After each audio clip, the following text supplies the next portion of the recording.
اعوذ باللہ من الشیطان الرجیم سورۃ الصافات آیت نمبر 139 بسم اللہ الرحمن الرحیم وَإِنَّ يُونُسَ لَمِنَ الْمُرْسَلِينَ، اور بلا شبہ یونس یقیناً رسولوں میں سے تھے۔ اِذْ أَبَقَ إِلَى الْفُلْكِ الْمَشْحُونِ، جب وہ بھری ہوئی کشتی کی طرف بھاگ گئے۔ فَسَاهَمَ فَكَانَ مِنَ الْمُدْحَضِينَ، پھر وہ قرعہ میں شریک ہوئے تو ہارنے والوں میں سے ہو گئے۔ فَالْتَقَمَهُ الْحُوتُ وَهُوَ مُلِيمٌ، پھر مچھلی نے انہیں نگل لیا اس حال میں کہ وہ ملامت کے مستحق تھے۔ فَلَوْلَا أَنَّهُ كَانَ مِنَ الْمُسَبِّحِينَ، پھر اگر یہ بات نہ ہوتی کہ وہ تسبیح کرنے والوں میں سے تھے، لَلَبِثَ فِي بَطْنِهِ إِلَى يَوْمِ يُبْعَثُونَ، تو یقیناً اس کے پیٹ میں اس دن تک رہتے جس میں لوگ اٹھائے جائیں گے۔ فَنَبَذْنَاهُ بِالْعَرَاءِ وَهُوَ سَقِيمٌ، پھر ہم نے انہیں چٹیل میدان میں پھینک دیا اس حال میں کہ وہ بیمار تھے۔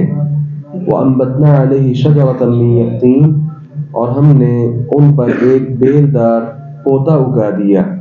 وَأَرْسَلْنَاهُ إِلَى مِائَةِ أَلْفٍ أَوْ يَزِيدُونَ، اور انہیں 1,00,000 کی طرف بھیجا بلکہ وہ زیادہ ہی ہوں گے۔ فَآمَنُوا، پس وہ ایمان لے آئے۔ فَمَتَّعْنَاهُمْ إِلَى حِينٍ، تو ہم نے انہیں ایک وقت تک فائدہ دیا۔ یہاں جناب یونس علیہ السلام کا اللہ رب العزت نے تذکرہ کیا کہ وہ بھی اللہ تعالیٰ کے بھیجے ہوئے برگزیدہ جو پیغمبر ہیں ان میں سے تھے۔ قوم کو اللہ رب العزت کے حکم سے دعوت دے رہے تھے، دعوت کا کام کر رہے تھے، لیکن سورہ یونس میں ساری تفصیلات یہ ہم جان چکے ہیں۔ یہاں اختصار کے ساتھ دوبارہ یہ آیات بینات آئی ہیں، تو اللہ رب العزت کے اذن اور اس کی اجازت کے بغیر ہی اپنی قوم کو چھوڑ کر وہاں سے نکل گئے۔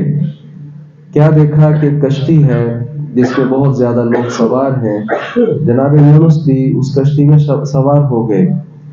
زیادہ سواریوں کی وجہ سے وہ کشتی کا سنبھلنا جب مشکل ہو گیا، اس وقت ان کا جو قاعدہ کلیہ تھا، چند لوگوں کے نام قرعہ ڈالتے اور ان کو کشتی سے اتار دیا جاتا تاکہ سارے لوگ نہ ڈوب سکیں۔ جن لوگوں کا قرعہ نکلا اس میں جناب یونس بھی تھے۔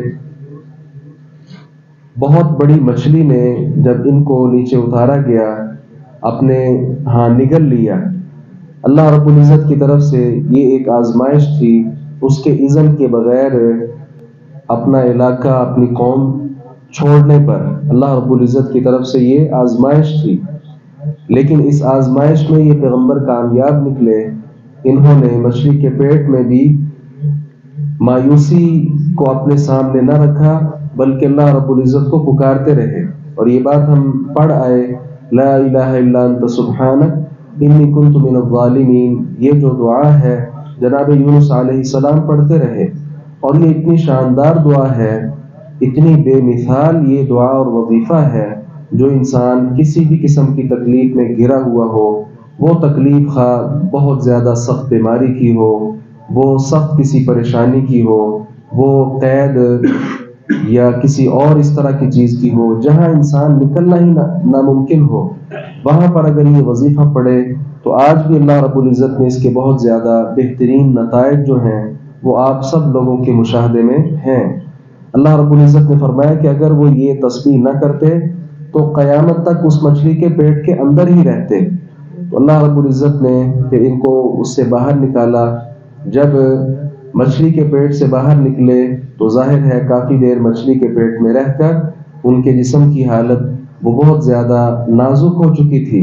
تو اللہ رب العزت نے کھانے پینے کے لیے جو بیل دار پودا ہے، یقطین جو ہے، یہ زیادہ تر کدو اور زیادہ اس کا اطلاق پیٹھا کدو پر ہوتا ہے، اور اس طرح کا کوئی بھی درخت جو ہے اس پر بھی یہ لفظ بولا جاتا ہے۔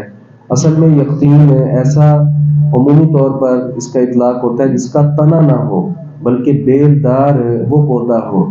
اس کے ساتھ اللہ رب العزت نے ان کو دوبارہ سے، بعض مفسرین نے لکھا کہ وہاں روزانہ ہرن آتی تھی آ کر ان کو دودھ پلاتی تھی، ایسی کوئی بات کی صراحت تو یہاں نہیں ہے، مختصراً یہ کہ اللہ رب العزت نے توانات تندرست کرنے کے بعد دوبارہ ان کو ایک بستی کی طرف بھیجا۔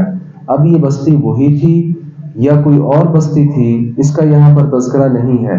تعداد کتنی تھی؟ تعداد یہاں ذکر کیا گیا 1,00,000 سے زائد ہی تھی۔ اللہ رب العزت کے حکم کے مطابق وہ سب لوگ جناب یونس علیہ السلام پر ایمان لائے، اور اس کے بعد جو انہوں نے فائدہ ہے اللہ رب العزت کی طرف سے وہ اٹھایا۔ تو یہاں پہ کئی طرح کے سبق ہیں۔ ایک بات تو یہ ہے، انبیاء کرام علیہ السلام چونکہ اللہ رب العزت کے نہایت مقرب لوگ ہوتے ہیں، تو جو زیادہ قریبی لوگ ہوں ان پر آزمائشیں بھی زیادہ آتی ہیں۔ اس طرح یونس علیہ السلام پر بھی آزمائش آئی۔ اب کوئی عقل کا اندھا یہاں سے یونس علیہ السلام پر کوئی برا تبصرہ شروع کر دے کہ اللہ تعالیٰ کے حکم کے بغیر وہاں سے کیوں نکلے تھے، تو یہ خواہ مخواہ اس کی حماقت ہی اس کو کہا جا سکتا ہے۔ شاید یہی وجہ ہے کہ نبی مکرم صلی اللہ علیہ وسلم نے فرمایا تھا لا ينبغي لعبد ان يقول انا خیر من یونس بن متى، کسی مومن کے یہ لائق نہیں ہے کہ وہ کہے کہ میں یونس علیہ السلام سے زیادہ بہتر ہوں۔ اللہ کے رسول صلی اللہ علیہ وسلم نے یہ جو دل میں چیز ہے کسی نبی کے بارے میں نفرت کی، اس بیج کو بالکل ہی ختم کر دینا چاہا۔ حالانکہ دیکھا جائے تو علی الاطلاق ہمارے نبی تمام انبیاء سے افضل ہیں، لیکن آپ نے یونس علیہ السلام کا مقام و مرتبہ لوگوں کے ہاں اجاگر کرنے کے لیے کیا کہا کہ مت سمجھو کہ میں یونس بن متى علیہ السلام سے بہتر ہوں۔ مطلب ایک اعتبار سے تمام انبیاء ایک ہی درجے پر ہیں، تمام انبیاء رسول ایک اعتبار سے ایک ہی درجے پر ہیں۔ ہاں تلک الرسل فضلنا بعضهم على بعض، کچھ کو کچھ پر اللہ رب العزت نے برتری دی ہے۔ اب کوئی اپنے نبی کے تو گن گائے، سابقہ انبیاء کرام علیہ السلام کے بارے میں زہر پالے رکھے ذہن میں، تو یہ کس قدر بری چیز ہے۔ یہ تو ایمان کے بھی منافی ہے۔ 6 ارکان جو ایمان کے ہم پڑھتے ہیں اس میں تمام رسولوں پر کیا ایمان نہیں ہے؟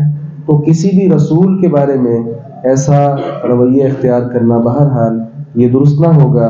دوسری اور آخری بات یہاں یہ ہے جو سبق کے حوالے سے ہے کہ جہاں بھی انسان تکلیف میں مبتلا ہو اسے چاہیے کہ اللہ رب العزت کو پکارے۔ اللہ تعالیٰ کا پکارنا ہی انسان کو نجات بھی دے سکتا ہے۔ اللہ تعالیٰ سے دعا ہے باری تعالیٰ حق بات کو سمجھنے اور اس پر عمل پیرا ہونے کی توفیق عطا فرمائے۔